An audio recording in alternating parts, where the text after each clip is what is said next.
Oy, kinakabahan yung mga naniniwala sa ICC. Yung tatay nyo karton. Yung nanay nyo penguin. Tapos, biglang may nag-comment sa akin, yung kalaban mo bayot. Kingin ng buhay to. Personalan na talaga. Balik tayo dun sa topic natin. Kinakabahan na ba kayo?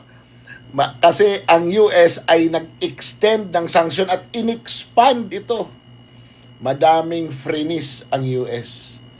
Talagang personalan din ng US. Tapos ipapaaresto ang mga judges at ang mga prosecutor na nag-issue ng warrant of arrest kay Putin. Tapos yung China, sinasabi talaga nila na it is not right for an international body to exercise sovereignty over a sovereign nation. Tayo lang naman ang mga tanga eh. Si Marcos lang naman yung tanga eh. Isip-isipin mo, isusurrender mo, it is tantamount to kidnapping talaga. Isusurrender mo yung dating Pangulo. Kasi tingnan nyo to ha. Ayan, tingnan nyo. How it works. International Criminal Court, papunta sa Interpol. What the ICC can do? Request Interpol notices or diffusions, usually red notices. Locate suspects, alert member states about ICC arrest warrants, share identifying information, etc. Alert member states. Hindi naman na tayo member ng ICC noong time na inarrest si Pangulong Duterte. Ito pa. Sa baba. What Interpol cannot do? Ang hindi pwedeng gawin ng Interpol. No arrest on its own. Hindi sila pwedeng mag-aresto. Di ba? Interpol has no police. No enforcement power. Arrest depends entirely on national authorities.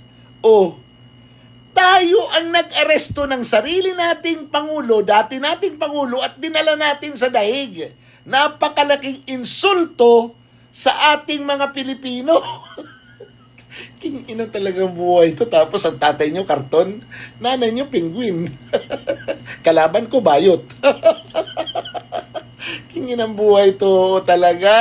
Talaga naman. Malaking sagutin yan ng administrasyon na ito yung nangyari kay Pangulong Duterte. Hindi talaga katanggap-tanggap yan. Dahil dito pa lang sa dalawa na ito na binasa ko, wala talagang karapatan. Dahil kailangan ang bansa mismo ang magsasabi. Hindi naman na tayo member eh. Yung Hungary, pumunta doon si Netanyahu. Member yung Hungary ng ICC. Pero hindi nila inaresto. Hindi nila inaresto si tawag nito, si Netanyahu, kahit member sila ng ICC. Kasi nga, kailangan ng cooperation. Kung hindi mag-cooperate, wala. Di ba? Kasi nga sovereign tayo eh. We have our own laws. We exercise our own justice system. Kaya nga sovereignty, when you exercise sovereignty, you exercise enforcement. Bakit mo papayagan yung taga-ibang bansa ang maglitis sa dati niyong Pangulo? Mga ulol. Sige na nga. Kalaban ko bayot. Sayang ang bayot. Oy, kinakabahan yung mga naniniwala sa ICC. Oy, kinakabahan yung mga naniniwala sa ICC. Yung tatay nyo karton. Yung nanay nyo penguin. Tapos biglang may nag-comment sa akin, yung kalaban mo bayot. Kingin ng buhay to. Personalan na talaga. Balik tayo dun sa topic natin. Kinakabahan na ba kayo? Kasi ang US ay nag-extend ng sanction at in-expand ito. Madaming freenies ang US. Talagang personalan din ng US. Tapos ipapaaresto ang mga judges at ang mga prosecutor na nag-issue ng warrant of arrest kay Putin. Tapos yung China, sinasabi talaga nila na it is not right for an international body to exercise sovereignty over a sovereign nation. O, tayo lang naman ang mga tanga eh.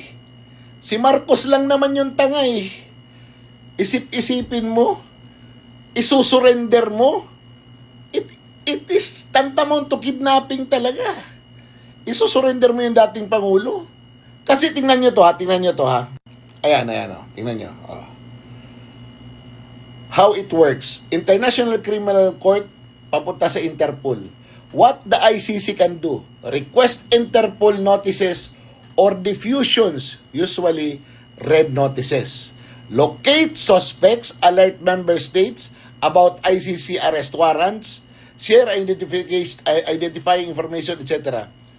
Alert member states. Hindi naman na tayo member ng ICC noong time na inarrest si Pangulong Duterte. Ito pa. Sa baba. What Interpol cannot do? Ang hindi pwedeng gawin ng Interpol. No arrest on its own. Hindi sila pwede mag-aresto. Di ba? Interpol has no police.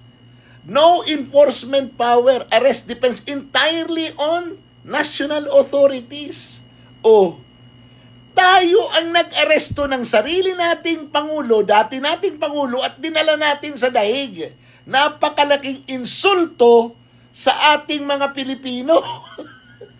King-ina talagang buhay ito. Tapos ang tatay nyo, karton. Nanay nyo, penguin.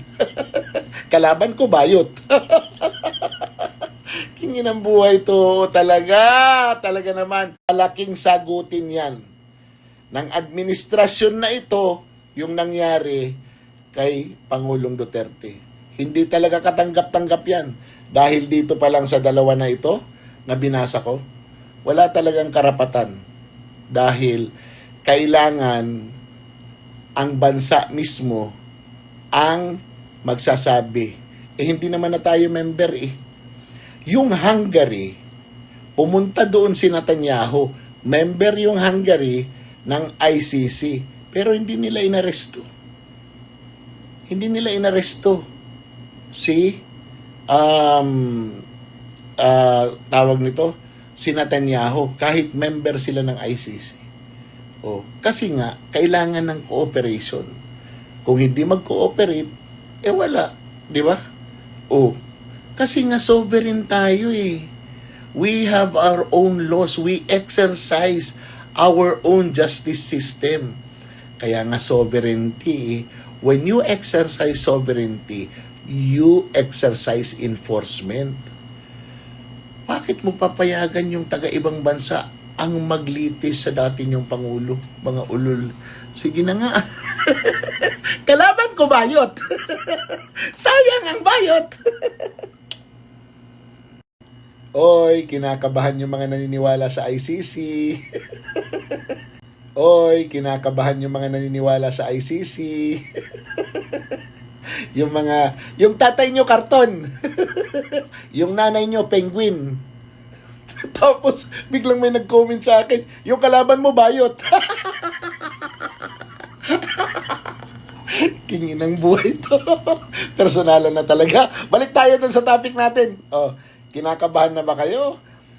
Kasi ang US ay nag-extend ng sanction at in-expand ito. Madaming frenis ang US. Talagang personalan din ng US. Tapos ipapaaresto ang mga judges at ang mga prosecutor na nag-issue ng warrant of arrest kay Putin.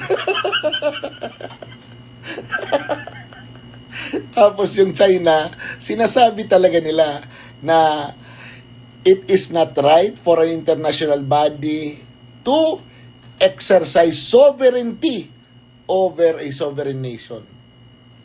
Tayo lang naman ang mga tanga eh. Si Marcos lang naman yung tanga eh. Isip-isipin mo, isusurrender mo, it is tantamount to kidnapping talaga. Isusurrender mo yung dating Pangulo. Kasi tingnan nyo to ha. Ayan, tingnan nyo. how it works. International Criminal Court papunta sa Interpol.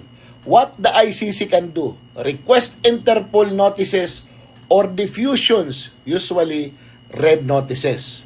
Locate suspects, alert member states about ICC arrest warrants, share identifying information, etc.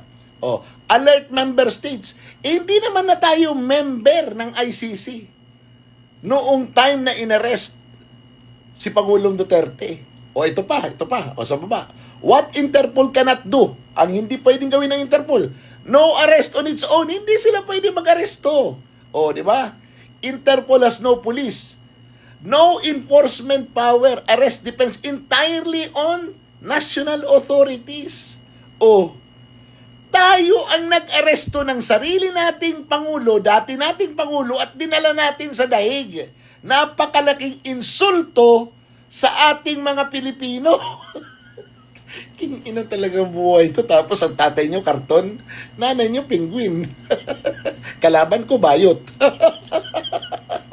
King-inang buhay ito. Talaga naman. Malaking sagutin yan ng administrasyon na ito yung nangyari kay Pangulong Duterte. Hindi talaga katanggap-tanggap yan. Dahil dito pa lang sa dalawa na ito, na binasa ko, wala talagang karapatan.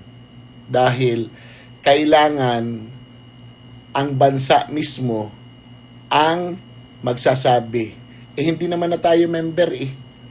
Yung Hungary, pumunta doon si Netanyahu.